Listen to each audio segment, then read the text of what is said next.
he gave me a great piece of advice. He says, I was hired and fired for my first 3 jobs, and now I'm one of the biggest chefs in the world. But what I ended up doing is I took a hard look at myself and said, am I going to let that situation dictate my happiness? You know what I'm saying? It's a circumstantial thing that whatever reasons you weren't meant to be in that environment or in that setting, you cannot let that control you.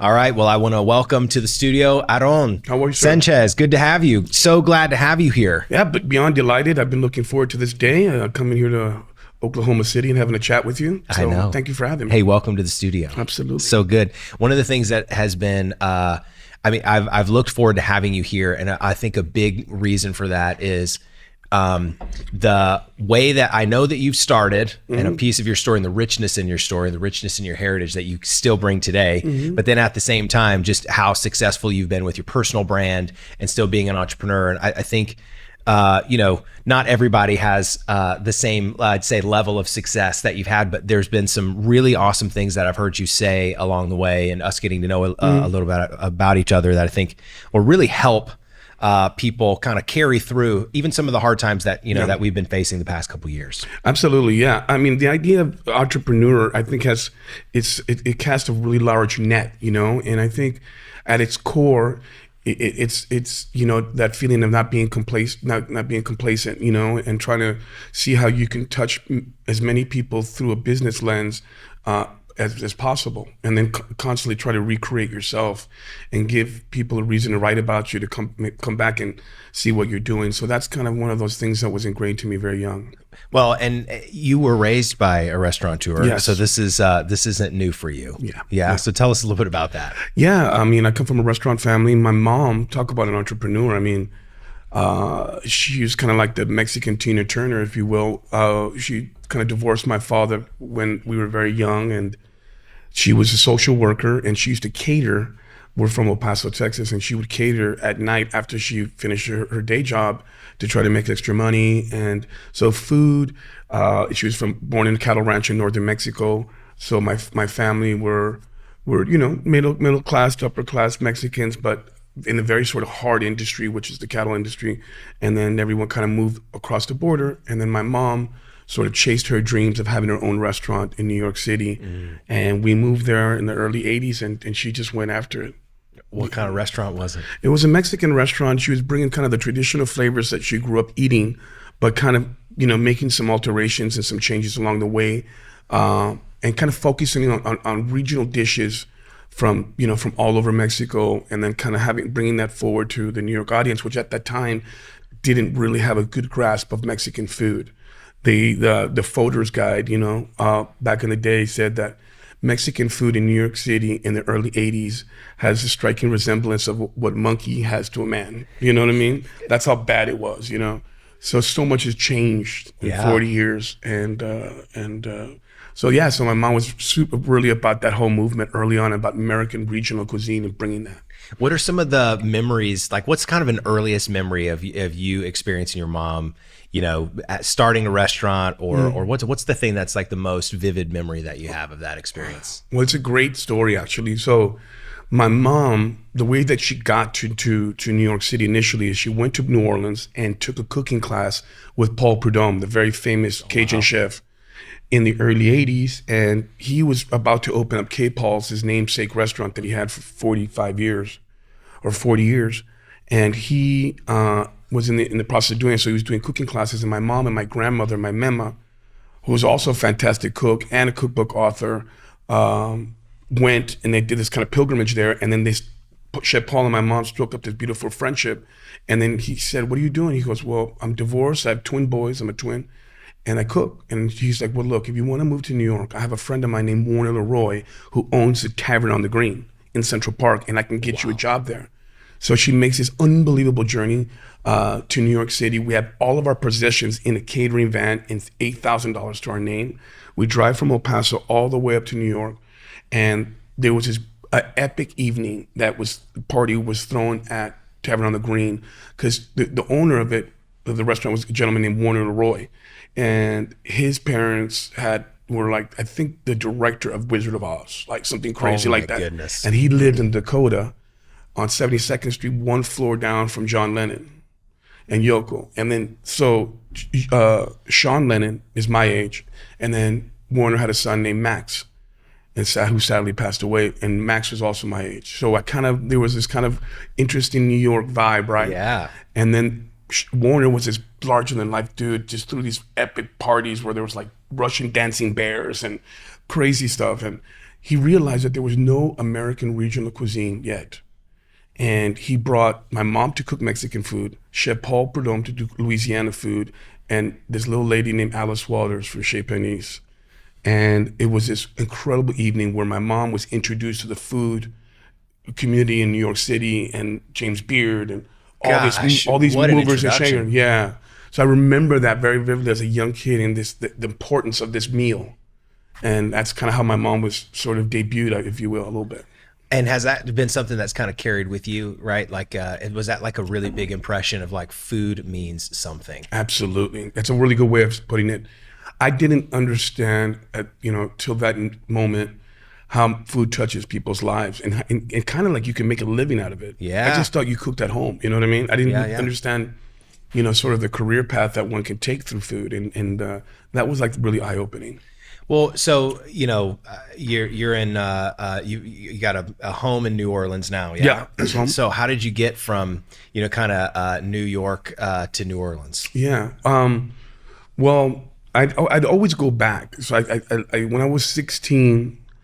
Well, I lost my father when I was 13, and I reacted very poorly to it. Obviously, a teenager already is an incorrigible piece of work at that age, no matter what. Yeah, and losing your father figure at that time, I rebelled and was just not focused and kind of cutting up, And then my mom sent me to Chef Paul Prudhomme as sort of a boot camp, and try to get me sort of right, sort of a little intervention, Straighten you up.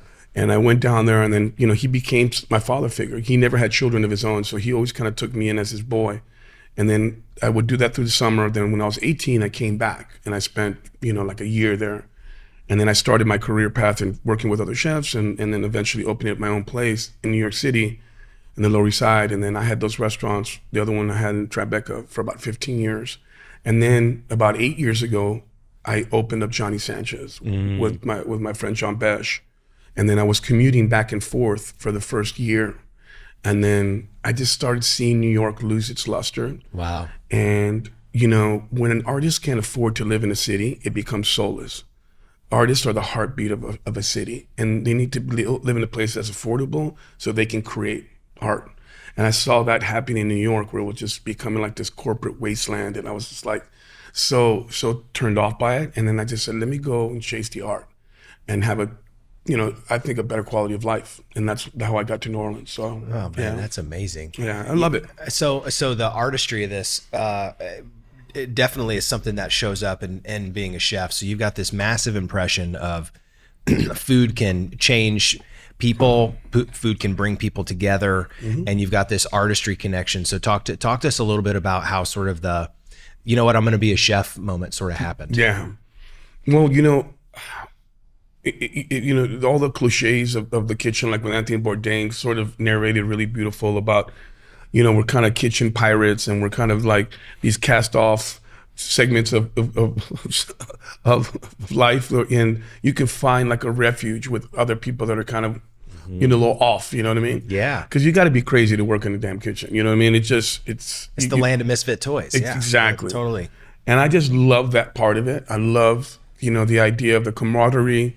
I love the fact that we would work hard and play hard. And then I just figured out that, I'm not good at having bosses. I don't like being told what to do. So I figured I had to really sort of get as much experience as I can, and through this process form my own culinary voice and my style. And I guess when I knew I wanted to be a chef was right when I got out of my second trip to New Orleans. I said, look, this is what I want to do. And because I have a tolerance for it. When you're a chef, you have to have a certain amount of tolerance. for the conditions, for the lack of pay, for the, working every holiday, every weekend, like sacrificing your personal life, for the job. So I was like, yeah, I can do this. And yeah. And then that's kind of what was like the little ding moment, Well, what was the drive? What was the thing that kind of carried you through all of the hardship that's related to, learning the craft and then, being able to work under the conditions and all that kind of stuff? What's the thing that's the common sort of red thread that kept you going? Yeah, well, it's interesting because I was part of the last generation of chefs before the celebrity chef craze that happened. You know what I mean? Mm-hmm. Before chefs started blowing up on television, we were doing it because we really loved it and we were passionate about it. And, and then the TV kind of came right when I was getting started, and it allowed us to really sort of, cast, be more visible, let people get to know who we are through our food. But the common thread, to answer your question, is you got to be a little bit crazy. You have to work well with others. I think that's a really big part of the job. And then you have to be open for criticism and have your craft be criticized, you know what I mean? And exposed. That's why a lot of times when you go to restaurants, and I don't allow people to do this at our places. They say, is everything okay? And that's such a telling phrase because it's like you're almost not certain about what you're doing. And that's why I tell our staff, I go, you would never ask that question because we know our shit's good. Yes. Yeah. All the time we put the time in. Yeah. So those kind of things are really important. And I think, those are some of just the threads I can think of off the top of my head. Yeah, that's really good. I think entrepreneurs really do have, I love the artist part of that. And you having a point of view on the artistry of not only being an entrepreneur, but really the food being the kind of focal point. I will say one of the things that I found awesome about restaurateurs is they find beauty in things that are unexpected, and I think that it's one of the most interesting sort of self-expressions of their art, right? Yep. At the same time, there's this juxtaposition of it being a business. Exactly. Right. And it's such an interesting way that you say that because most artists are good at another facet of art. So like a lot of my chef buddies are good musicians, or they paint, or they're writers, and it's just you can't just be happy with one facet of art because they influence each other, right? And once chefs have been taken advantage of as business owners and entrepreneurs for many years. I'll give you an example. A lot of times, what will happen is if you're going to open a restaurant and then you have a business partner who's kind of quote unquote the money guy, right? They'll come in there with the initial investment and they'll hire the chef and they'll give you equity, but it's like phantom equity. It's like, okay, well, we'll give you 5% off of sales, but we have to recoup the $2 million that we actually put into the restaurant before you see any profit or any profit sharing. So then what ends up happening is the chef goes in there, busts his ass off, trains the staff, develops recipes, does all of that, and then somehow, somewhere along the way, they're crunching numbers and figuring, well, the chef's making too much money. We got 86 and I'll hire some other guys, some kind of lowbrow skill level dudes to execute the menu, and then the chef's knocked out of there. And that happens a lot. So I think, what I would say with chefs, with young chefs especially, is you gotta have a good grasp on every facet of the restaurant. What a general manager used to do back in the day, the traditional definition of a general manager would be to touch every aspect of the restaurant. So you would work in the kitchen, you would do the administrative, you would pay bills, you would help with, with the construction of the place. Like that's really what that term would mean in the traditional sense. So chefs always kind of just focus on one part instead of getting involved with the business side of things. And that doesn't come easy to everybody, right? No. You got to put the work in. Yeah. Well, one of the things that I really like that you just said is you're like, I've heard two things that I'd like to understand a little bit better. You're like, I don't like bosses, and I have to be open to criticism. Yeah. Right. So talk to us about like what is like the story of you're like, how did you come to the conclusion of I don't like bosses, right? Yeah. I don't know. You know what it is? It's funny because my mom always says there's a great word in Spanish that's called amansado, but amansar something is to season it, to break it in. So when my mom grew up in a cattle ranch, so she had horses. And when you have like a wild horse that you can't put a damn saddle on it, it's called, we have to amansarlo, we have to break him in. And the same thing applies for like a cast iron skillet or a mortar and pestle. You have to break that in, to get it to a point where it's good to use.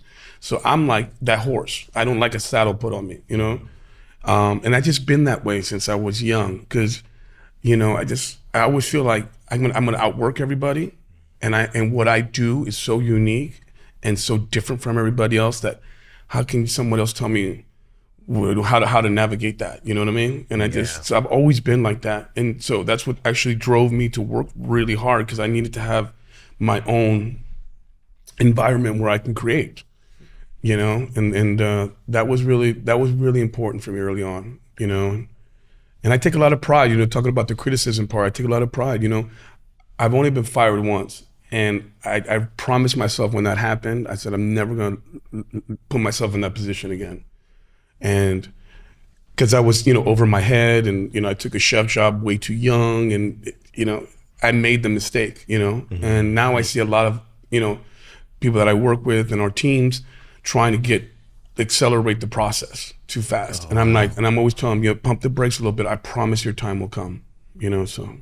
That's powerful. Yeah. I think, something else is that has been really, I'd say, interesting about just getting to know you, and the little bits of conversation that we've had, and obviously being on TV, right? Mm-hmm. Where did all of the gusto or the confidence kind of come from? You were like, hey, it's been there, the thing you were just talking about. Hey, this thing's always been with me the whole time. But like, what were some of the things that were like, where did that come from? What were the influences that happened in your life that sort of gave you that, what, I'm good. Yeah. I'm good enough, and I'm going to give this a shot, and being able to receive feedback, right? Exactly. Where did that come from?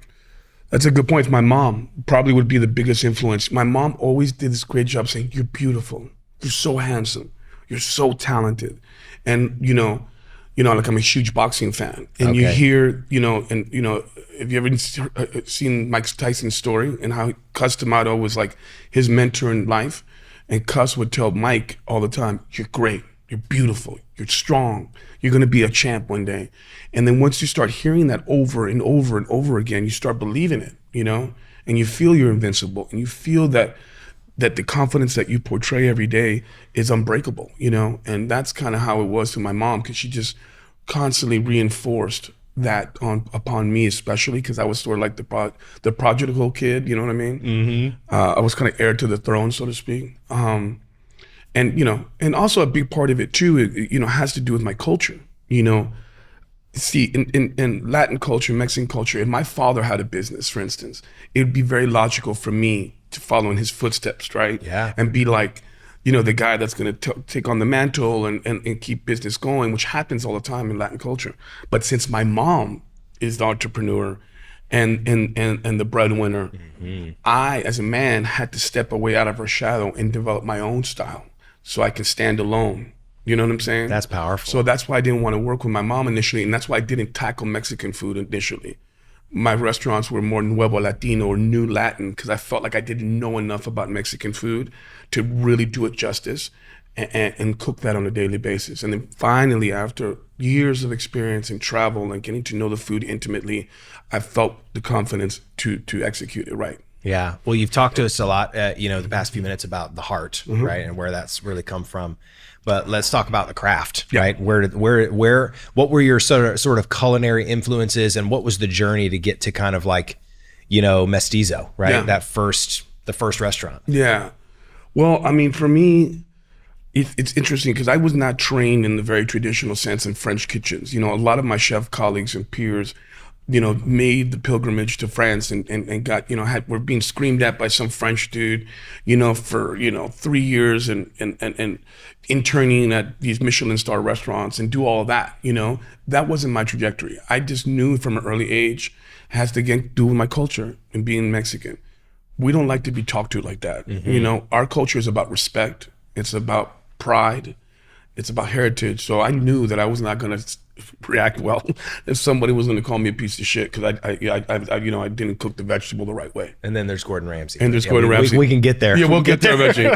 But he's a whole different thing. Yeah, but my culinary influences were people like Mark Miller, kind of the godfather of Southwestern cuisine. Douglas Rodriguez, who was sort of the father of new Latin cuisine. Jonathan Waxman, California kind of Mediterranean love. So I had some really kind of off-kilter mentors. Obviously, Paul Prudhomme, that really influenced me in many different ways. And I tell people all this time, especially my kids, my scholarship recipients, I say, can just have one mentor, and your parents can't be your mentor necessarily. Remember the campaign with Charles Barkley? He goes, "I'm not your role model." I do remember that. Your parents are. You know what I mean? So I always feel like you should have many different mentors, especially in being an entrepreneur and a business owner. You should really have mentors that teach you different things and sort of impart a foundation in you that is unique. Because then you're not just regurgitating what they taught you. You know what I'm saying? Yeah. And I mean, like, thinking of mentorship, like one of the things that I say about a mentor is they make time for you. Exactly. Right? They've got something special and they make time for you. But the other thing that a mentor does is they end up getting something from the relationship too. Exactly. Right? Well, so talk to us a little bit about like how you view mentorship. Right, people you take under your wing, and maybe some of the mentors that some of the key lessons that you got from some of your mentors. That's a great way of saying it. And I think to add on to that, I think one way that mentors we let our people down sometimes is we don't follow through. We're very much invested in the beginning and sort of the creation of this person and helping this person flourish. And then sometimes we don't do a good enough job as watching them as they grow down the road a little bit. And I'm constantly trying to get better at that. Just checking in with, like I've been giving scholarships out since 2017. My first crop, I don't even know the last time, I should be calling them at least once a month and be like, hey man, what's going on? Talk to me about, your career path, what have you been up to? And those kind of things. So I think a mentor has to be able to sort of continue with the flow. But I knew early on that I needed to have one mentor help facilitate the next mentor. That's why I tell them, I'm like, don't jump from job to job. Whoever you're working with at that moment, ask them to write a letter or reach out to somebody else that you want to work with. So then everyone's in the loop and you're leaving on good terms. Yeah. You know what I mean? Yeah. Because the food world is so small, it's incestuous, and we all know each other, and everyone's worked for one chef or another. So you kind of have to like have a good rep that way, Yeah. And the mentors are essential for me. I would not be the man I am without the influence of others. It's that important. What was something that like was a critical moment where you're like, I'm stuck, and a mentor, helped you in some capacity, break a mindset loose, or help you even like just practically, right? Got you, what's one of those sort of hardship moments that you've had where either a mentor or just somebody that you respect in your life kind of helped you out and rescued you maybe? Yeah. I mean, look, in my book, I'm very, very candid about my struggles with depression. And, there were times there was an addiction problem, and just being able to deal well with my father passing and not kind of self-destructing, and that's why being a chef is so important, because I'm the kind of guy that's, if I'm left alone to my devices, I need a mission, you know what I'm saying? Mm-hmm. I need to have something to do all the time, because I'm just that kind of person that has to like continue to create all the time, right? So one of the lessons I got, I remember the first time when I mentioned the only time I've ever been fired, I remember going to one of my mentors and saying, what should I do? Should I take a sous chef job, take a step back, or get back on the saddle and take another chef job? Like, what should I do? And he gave me a great piece of advice. He says, Aarón, I was hired and fired for my first 3 jobs. And now I'm one of the biggest chefs in the world. But what I ended up doing is I took a hard look at myself and said, am I going to let that situation dictate my happiness? You know what I'm saying? It's a circumstantial thing that whatever reasons you weren't meant to be in that environment or in that setting, you cannot let that control you. You know what I mean? And that was one of the biggest kind of wow moments. Like, you're right. Why the hell am I insecure about my ability because somebody else has an opinion of my work? You know what I mean? Man, that's so good. Yeah. You gotta have that. You gotta have that sort of unbreakable confidence that, yeah, I'm gonna be all right, you know? Yeah, something like that's got to center you. You know, it's like I think. I mean, happiness is a choice. Yeah. And if you use your circumstances as proof that you're happy, Yeah. you're going to be frustrated pretty often because circumstances aren't always awesome. Yeah. And you know what? I remember having this aha moment too, where I was like, my family's never gonna starve. You know why? Because I have these two things right here, my hands, and I have this up here, my knowledge. I will always provide, because everyone wants to eat great food. Everyone wants to be wowed with a meal. I know how to do that, so I will always be okay. You know what I mean? Mm-hmm. I will always have work. I will always be able to, have that beautiful moment with the customer. And that dialogue through food, like all of those things will always be there for me. So that was something that was special, you know, for me. I definitely want to talk to you about mental health and stuff like that later, because I do think that this is something that is something that entrepreneurs face. I do want to get to like, I don't know, like the startup, like how, what was sort of the birth of an idea of your first sort of, I'd say big success restaurant. What's sort of the story of startup to maybe exactly. That's a great question. Success. Yeah, I mean, I think first of all, a lot of young people don't know how to open their own restaurant. You know what I mean? And I'm always telling people, I think we should do just like a short video of just how to kind of go about it, because I think a lot of times, if you're a sous chef, for instance, and you work with some great chefs and you feel you're ready to go out on your own and do it, how do you fundraise? How do you, what's the right square footage you need? What does a good looking lease look like? You know what I mean? All these kind of small things. How much staff am I going to need? How much operating capital do I need to have in the back? I mean, all these things that are so important to figure out. And that's why having a good partner and then also educating yourself really helps. But I guess the first real success I had, I opened a small restaurant on the Lower East Side, down the street from Katz's, and it was called Paladar. And I opened it for $75,000. I had 4,000 square feet, and my rent was $4,000 a month. Imagine. Oh my goodness. And I was able to get like 80 seats in there, but with a tiny kitchen. I cooked every day. I went to the farmer's market, got food, ingredients, brought them back, did a chalkboard menu, like really grassroots, like me and like 4 Mexican guys, and just kicking butt every day. And we got a couple art. This is like right when the internet was kind of coming out, like 99. And I remember just, we lived for getting write-ups, like in Time Out, in New York Magazine, in the Times.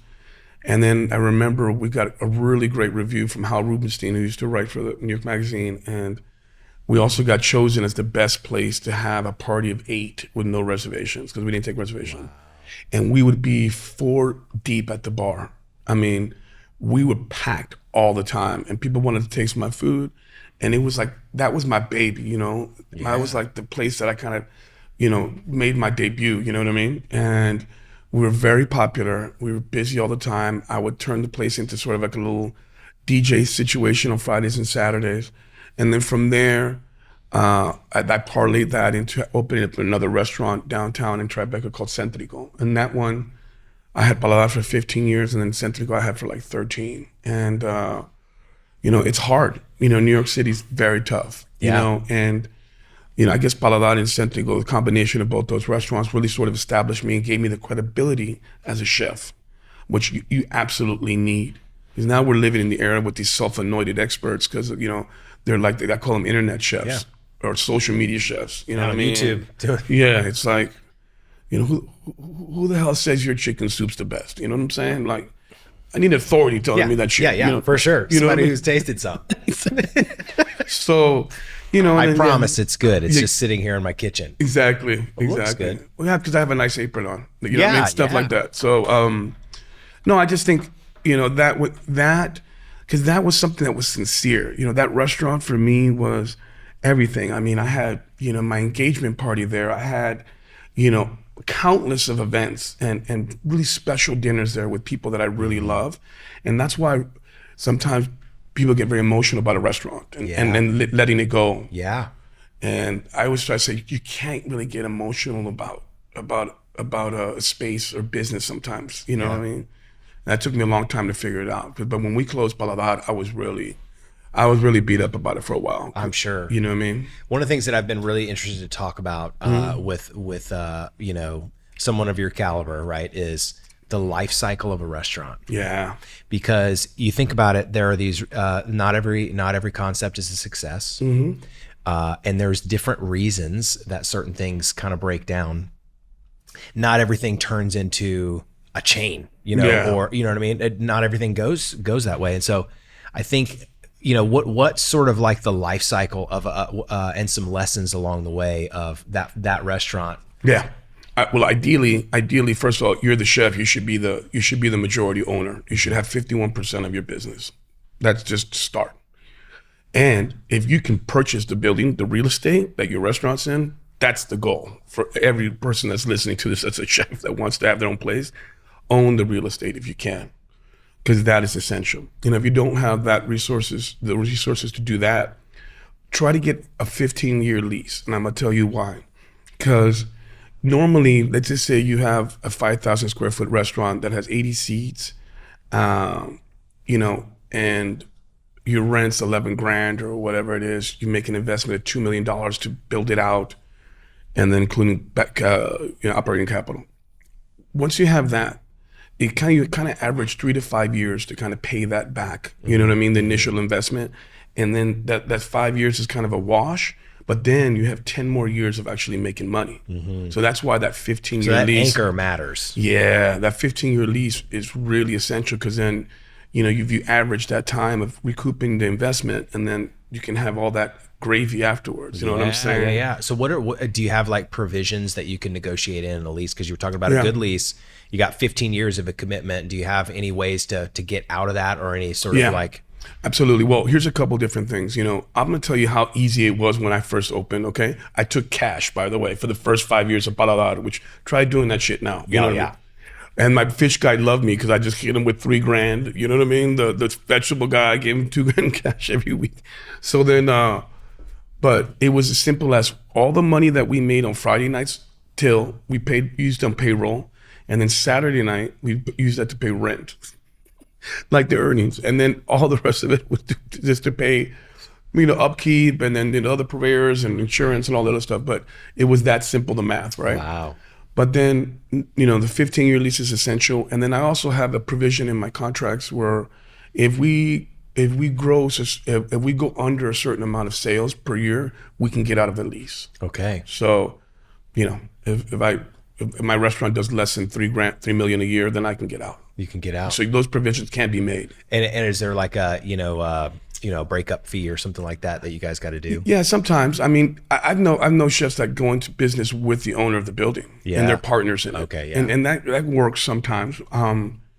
You know, for me, it's important to kind of just look at, you know, the liability, who's responsible for the upkeep of the space. You know, if I'm investing in the space and I don't own it per se, then, you know, you got to make those decisions, you know? Yeah. Land ownership changes too. Exactly. And expectations change when that happens. Yeah. But I've done stuff like this where I've said to my landlord, I said, look, I'll invest in getting new banquettes. I'll redo the floor. I'll redo the ceiling, but you just can't raise the rent on me. Yeah. Or give me 6 months off of rent. Yeah. You know what I mean? And there's ways of doing that. So do you put like tenant improvements in there as well, where they'll front you some cash, right? Where you'll bring your own cash, right? And then, you know, they'll give you some tenant improvements or some TI or something like that. The TI is always important. And then, you know, all the key money, the FF&E, you know, furniture, fixtures, and equipment.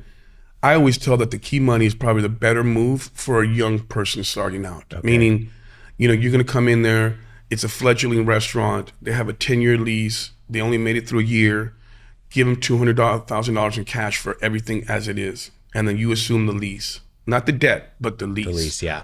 And then you start a new LLC, and you kind of just take over the operations. Yeah. So that's what I would suggest if you were young starting out. Yeah. You don't want to assume the liability of the existing company. Exactly. You're going to start your own LLC, and you're going to get their assets. So it's an asset sale. Exactly. And it's an assumed asset sale. Exactly. Okay, that's awesome. That's awesome. How do you find deals like that?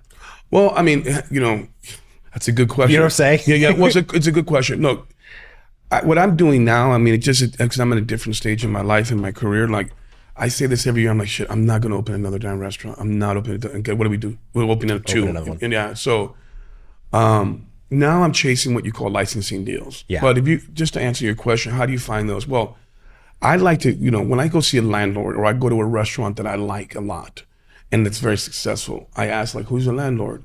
And ideally, you want to get in business with a person that has multiple spaces. Why is that important? Because if you have a good relationship and good results with that landlord and you're making money and you're raising his property value up, chances are they're going to offer you one of his other spaces that he has. Yeah. So then that way you can grow with somebody and then they have your best interest in mind and their own. Yeah, obviously. they know you'll perform. Yeah, so I guess, the way you find those deals out there is you got to kind of just engage different landowners and maybe go with some people that that have existing operating places that are doing well and find out who's behind it. Yeah, and your reputation matters as well, right? Yes. You have to be able to show, hey, here's my P&L, my balance sheet, right? And Totally. I know how to do this. Yeah. And I've gotten really good at like understanding what deals to chase. Yeah. Now the deals that I really go after now are licensing deals, right? Because I have a name. Yeah. I have a big name now. Yeah. That people say, look, I don't. We'll give you, these are deals that we chase. Joe Bastiano, one of my good friends, great entrepreneur, just kind of told me this deal that he chases. You give me like $250,000 to come in, you get my name, we get it for 5 years. That money is guaranteed, or 5 to 6% off the top of sales, whichever number is bigger. Yeah. So you're guaranteed that money. And then I come in 2 weeks before opening, 2 weeks after, then I make quarterly visits and then quarterly menu changes. Yeah. But I put in my people in the restaurant, and our people will be in there operating that. And if you get 4 of those deals, that's $1 million to your company that you use that money to go pay a corporate chef, go use it to have someone an operations manager. So that's how we grow. So we take those licensing deals awesome. and then we fuel our company. Yeah, through they're that. leveraging your brand, your personal brand, and all that kind of stuff, and they're fronting a lot of the costs, Absolutely. right? And all you're doing is bringing the value of the brand. Yeah, and then we operate. And sometimes there's deals where I'll come in there and I'll just give them, the creative part of it, Yeah. and then they run it. You know what I Yeah. mean? But I have to trust and in their ability to do that. But the other thing we talked about TI, the one thing now that is super important is the IP, intellectual property. That is, if you're a chef and you're listening to this and you're an entrepreneur, you got to figure out who owns the IP of what you do. Because I didn't know that. Like this epiphany came to me like 3 years ago. Someone was like, what's up with your IP? I go, what? Like my recipes, my brand, like the design of my logos, everything that I have. Yeah. Because a lot of times, chefs and creative people get shortchanged on the IP. Yeah. So for like recipes and the way you plate and like what do you do? Are we talking trademarks, copyrights, or Yeah. or do you just document it in some sort of, like, how do you formalize? Yeah. Well, yeah, you have to formalize that, meaning like your recipes, your logos, your concept. Like if you have a deck, for instance, like when you come in there and you say, this is, some of the examples that I want to put into my restaurant as far as, fixtures and materials and countertops, things like that you put in the deck, you can copyright that. Okay. Or you can get that to a lawyer. So that's what I would suggest you do. Yeah. And then all the recipes that you're going to give forward, you should have, you should also have that documented in a document with whoever you're working with. Yeah. So you would say you'd have an operating agreement or a contract, and then also like to augment that, you would have an IP document that would also be signed. Yeah. And that's how I do it. So it's an IP document. Okay. An IP document. Yeah. And so before, like if you're going in there with, to talk to, investors or whatever, are you signing NDAs or they're signing NDAs before you present those things? Absolutely. Especially new concepts. Absolutely. Okay. But talking about this and an entrepreneur, and I'm gonna tell you the deal that I'm changing, the ultimate deal. Okay. And this, I want everyone hopefully to listen to this, because maybe this would be something that you can kind of work towards. Like you have to work towards something and have somebody that you want what they have. Yeah. In my case, it's Gordon. I want to have what Gordon has. I don't want to be as famous as he is, because it's like uncomfortably how famous he is. Like he can't go anywhere. Like, no, he can't. And I don't want that. But I The love amount of cameos that guy plays as well. It's ridiculous. No, not even. I mean, like we go out socially, he has to have a security guard. Yeah. 2 guards with him, you know? And it's like, Who wants to do that? who wants that? But I love the way his company is structured. I love how he's legitimized him as a chef, then an entrepreneur, and then a TV person. So it's kind of like he's done a fantastic job of having legitimacy in who he is and in his brand, you know? So the end up goal is like kind of what Emerald did too, but Emerald, I felt he's one of my best friends. I think Emerald kind of pulled the trigger a little too soon. But basically, Martha Stewart's company, I forgot what it's called, but then he got bought by somebody else. They said, okay, Emerald, we're gonna buy your brand for $50 million, but all your pots, your books, TV appearances, all of that, we assume that. You keep your restaurants, but we kind of own your ass a little bit. Yeah. But you have to mass all of that over a period of time. So eventually that's what I would like to have happen. I want somebody to come in there, take some of my philanthropy, take that, my books, product line. I'm a co-producer and developer of Cocina, which is a digital platform producing Latin content. Like you can get all of that, okay? But you've got to pay me. Yeah. You know what I mean? And I keep the restaurants. So that's what we're working towards. But the thing that they're buying, because this is the point you're making, the thing that is being purchased is the intellectual property. But the artifacts are all of the documents that you just said. Yep. Because there's the essence of it. It's like people know your name and the whole like what people call brand, right? And the intellectual property there. But what they're buying are those artifacts. Yep. And that's why it's important to document. Yep. Yeah. And also, you're going to be acquired by like a hedge fund, or an investment capital, Private equity, whatever that is. But you also, I think this is important too, is as you're amassing all that, those articles that you said, you got to document its performance. Yeah. So you got to say, I sold this many books. My product line is in Lowe's, Target, you know what I mean, and Walmart, and so you back it up with facts. And performance. Yeah, they're buying revenue. Yeah, exactly. Right. Yeah. They want to see that. Yeah. They want to see that. So, well, talk to us about Johnny Sanchez, because that's a big one. Yeah. So what was sort of the up until now, like what's sort of the arc of the Johnny Sanchez story? Yeah. Well, it started with a friendship. Like most things are, and John Besh, who was kind of like the golden boy of Louisiana cuisine and Southern cooking. Obviously, he had a big hiccup, but he and I are avid outdoorsmen. We like to go out in the woods and hunt and hike and do all this stuff. And then he has like a hunting cabin up in Alabama, and we were there having a good time. And then we brought what we would do is bring young chefs with us, and it was sort of this rite of passage for them. So they'd have to cook for us and kind of like be our lackeys, And then we would kind of see how they conduct themselves. Do they drink too much? Do they clean up after themselves? Are they cool? Are they keeping their eyes, ears open and learning? Because we're casing them out, you know what I mean? And then my business partner, a chef named Miles, who's with me now, his other buddy named Drake, who's also a chef in Houston. They were younger in their careers, and we brought in some, we have a friend of ours who owns a seafood company, and we brought all these beautiful lobsters and oysters and crab meat and all this stuff. And then we went out one day and we told the kids, the younger chefs, all right, we want Iron Chef here. We want fireworks on the plate. We're going to be out for about 4 hours, and we'll come back and we expect to see something good, right? So then we come back, we're tired, we're hungry, it's cold. And then these numbnuts literally boiled the lobster and put drawn butter on it. And that was it. And I'm like, and then what did y'all do to here this whole afternoon? You just drank and sat on your ass? Like, what's up?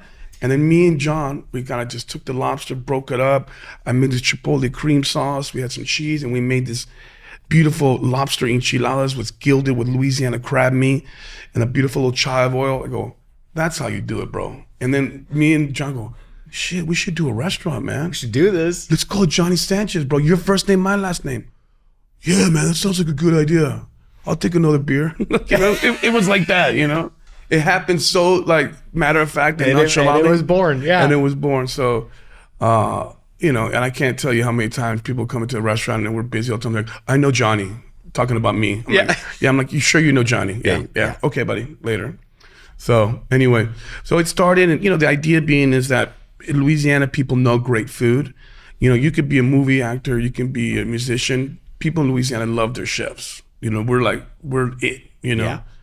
And I know that people love very well seasoned food in Louisiana. They expect big flavor. Yeah. So the Mexican vernacular sort of works in that way. So we wanted to kind of break away from all the cliches of Mexican food and focus on beautiful Louisiana product, but through a Mexican lens. So a lot of people ask me, is it like a fusion of Louisiana and Mexico? I go, no. It's a Mexican restaurant that uses Louisiana ingredients as much as we can. Right. So that's sort of like a little bit of the overarching sort of identity of who we are. And it's been great. I've been very proud of how this restaurant has matured. Because sometimes restaurants tend to get a little stale sometimes. People that are working with you kind of lose interest and focus, and you really just spend a lot of time teaching there. In Louisiana, like I grew up in New York and cooked there, and I've worked with a lot of Mexican guys that are hard ass workers and don't complain and don't just do what they're supposed to do. And then in Louisiana, we don't have that workforce. So I'm dealing with a lot of kids that have not worked in restaurants before. So we teach everything. And and I'll give you an example, which is very interesting as an entrepreneur and talking about workforce and how you decide and where to decide to open up your businesses. And it's very important. In Louisiana, we don't have them. There's Mexicans there, but they work in construction. And after Katrina in 2005, there was a huge influx of Mexicans moving from like Texas and northern Mexico to help with the rebuild of the city because it was damaged, it was destroyed. And then a lot of that workforce stayed and continued to work in construction. But how the hell am I going to compete with a line of work that you come in at 6 o'clock in the morning, you're done at 2:30, you get paid double what I would pay, and then you get to pick up your kids at school at 3, because Mexicans are very family oriented. So that's why, and I started thinking about it. I'm like, how come I can't get these kids to work with me? So, and I started doing some research, and that's kind of one of the reasons why. So that's an aha moment. Yeah, man. Yeah, and it is. And it's a lot of teaching. And, and that sort of brings me to like the idea of like, what is the future of the restaurant business, right? Like, how are we going, what are the expectations of the customers? Are people wanting things a little more dumbed down? Are they wanting things a little bit more out there and more creative? We're like living in the era of the foodie, right? Yeah. So I think the expectations are a lot higher now, to be honest. But from an execution standpoint, it's so hard for us as operators. I'll give you a reason why. If I give a cook a recipe that has 4 ingredients, trust me, they'll find a way to fuck it up. You know what I mean? They will find a way. They will. And it's simple. Like, I'll give you the portions, put it in a bowl and whisk. Somehow it doesn't come out right. Yeah. So a lot of chefs are they're working with co-packers. So basically you'll have somebody execute your recipe in bulk and then they ship it to you. So salsas, side dishes, you know what I mean? Yeah. And then that way there's a consistency of the product and all they have to do is execute the actual dish. You know what I'm saying? Yeah. And that helps for consistency, it helps for labor, it helps for a lot of things. So that's a thing I'm seeing a big movement towards the co-packing and chefs working with other people. Wow. And so talk to us about that, like that, co-packing as it relates to consistency is really big. And then it gives you some elasticity, right? Because you don't have to carry the employee expense, right? Exactly. The overhead of all of that to keep them employed, right? It's like, it's kind of, pay for what you use, pay for what you need, even though you have commitments. Right? Yep. What are some of the things that, like, as you got into co-packing and giving that a shot, what are some of the things that you discovered or maybe some of the challenges? No, yeah, it's great. Well, just trying to figure out what can be done in bulk and how to keep it vibrant and fresh. The co-packer that we work with in New Orleans actually does all the side dishes for Ruth Chris. Okay. So that Ruth Chris is a New Orleans brand. It was started there. I did not know that. It was started there. Wow.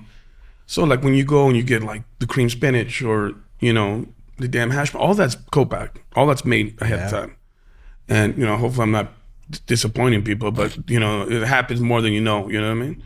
But through that process, I started to figure out and looking at our menu and the breakdown of it, what can be co-packed and what cannot absolutely not be co-packed.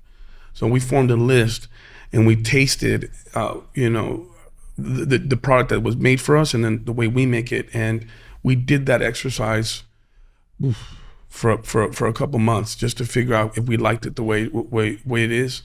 And I would say if we put forward 40 items, I think maybe 30 of them were good, 10 were misses or flops. And that's kind of like how we kind of go about it, you know, especially in where we go and we expand, and then understanding the lack of sophistication from the cook standpoint. We have to make those decisions, and that's how you develop a menu that can be executed for a customer base and a workforce that makes sense.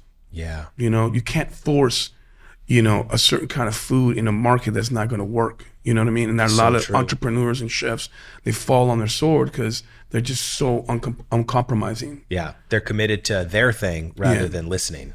And paying attention. Exactly. Yeah. You know, and I think that something you said earlier, which I love, it's like, you know, the classic, you know, Michael Gerber E-myth, right? It's like there, you know, a lot of, let's just say chefs could be, and people face this, and it isn't just chefs, entrepreneurs, period.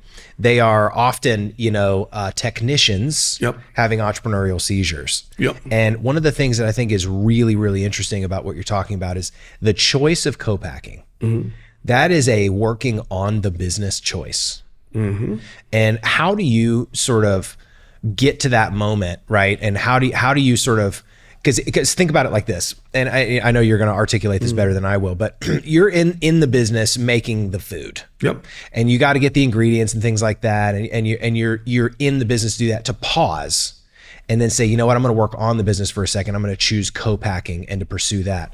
What is some of the advice or some of the learnings that you have to get to that choice, to make that type of decision? Exactly. That's a very good, well, like I said before, I mean, a little bit is the idea of understanding where you are in the market and how and who your customer base is. You know what I mean? Yeah. And it's interesting because, you know, with Mexican food, it's like Chinese food.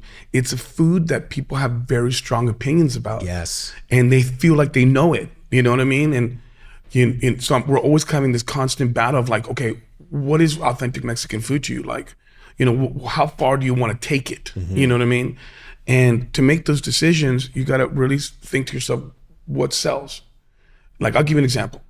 I fought tooth and nail with my partners about queso dip, because queso dip's a gringo thing. No offense, but it's a gringo thing. You don't find queso dip in Mexico. Yeah.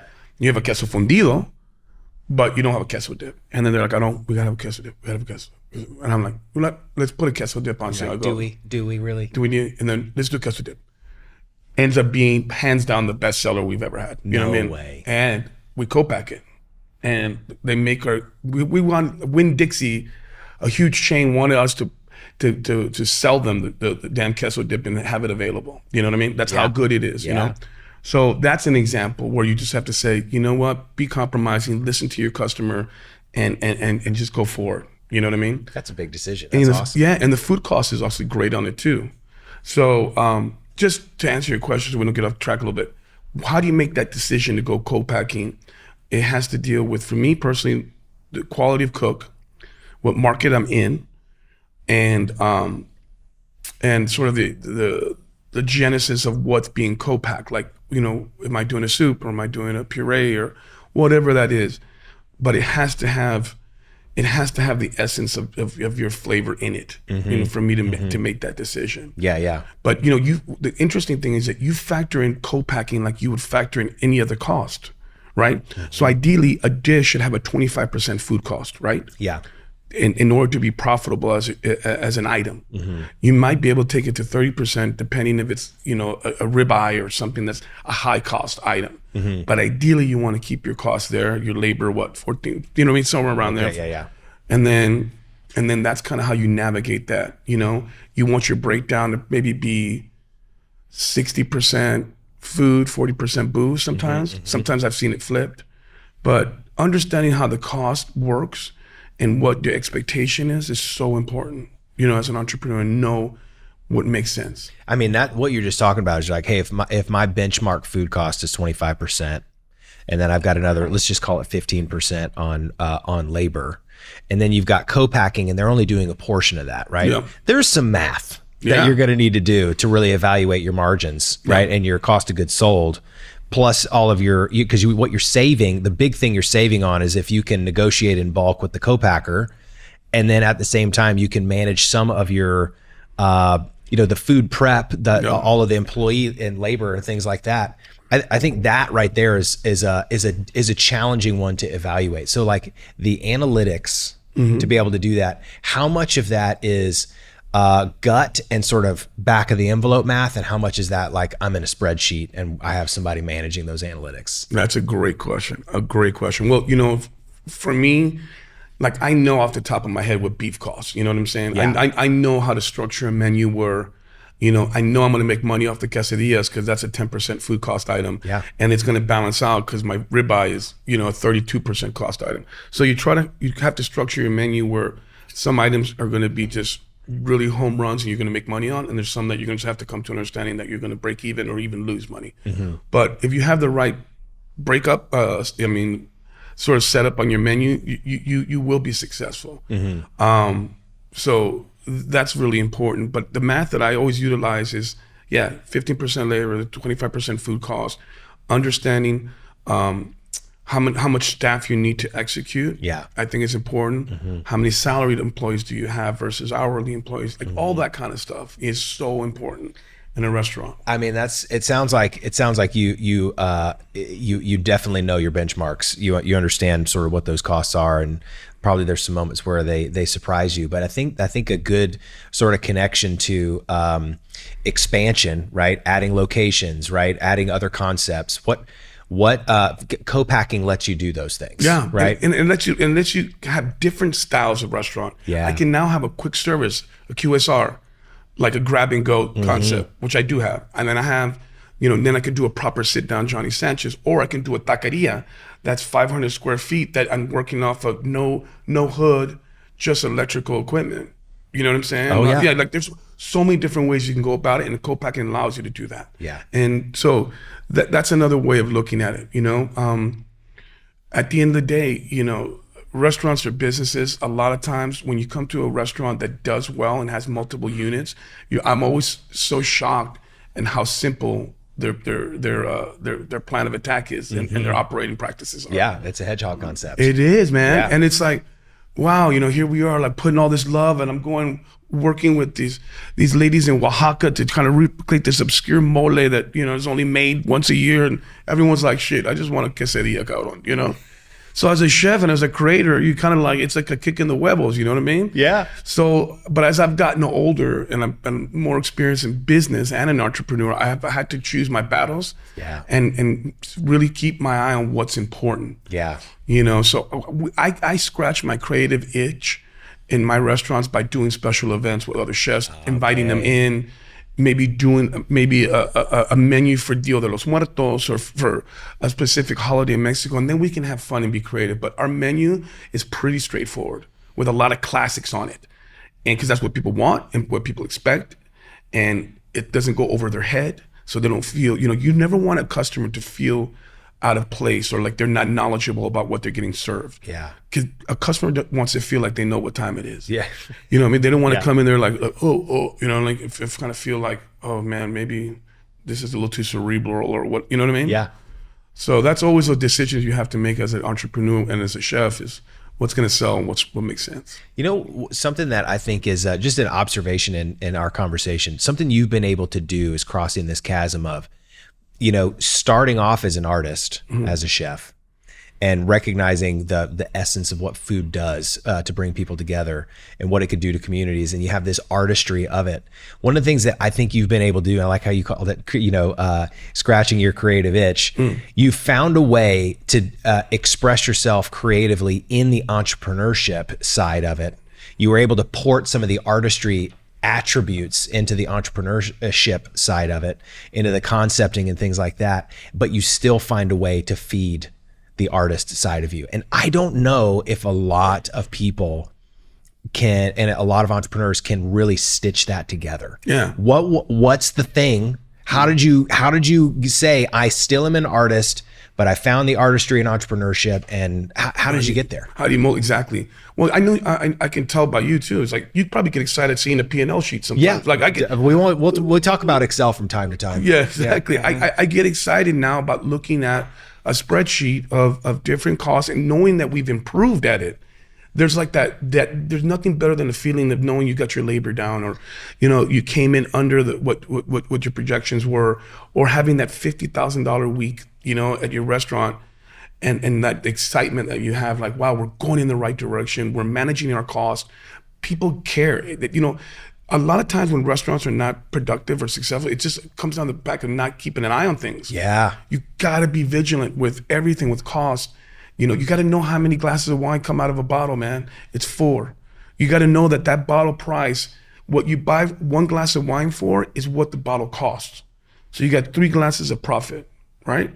Per wine bottle. Like that kind of quick math will help you a lot. Yeah. You got to know how many shots you get out of a bottle of booze. Like, all those kind of little things will help you keep an eye on the costs and allow you to be profitable. Yeah, and portion control. I mean, that's the thing. The big thing to maintain consistent margins. Absolutely. And I know if I do 100 lunches and 200 dinners, I know exactly what I'm going to pull in every week. Yeah.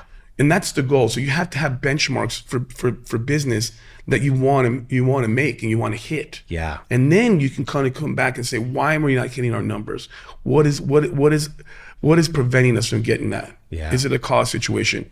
Is it there? One of the damn conventions in New Orleans was canceled, and we were expecting 5,000 people to come to the city and support us.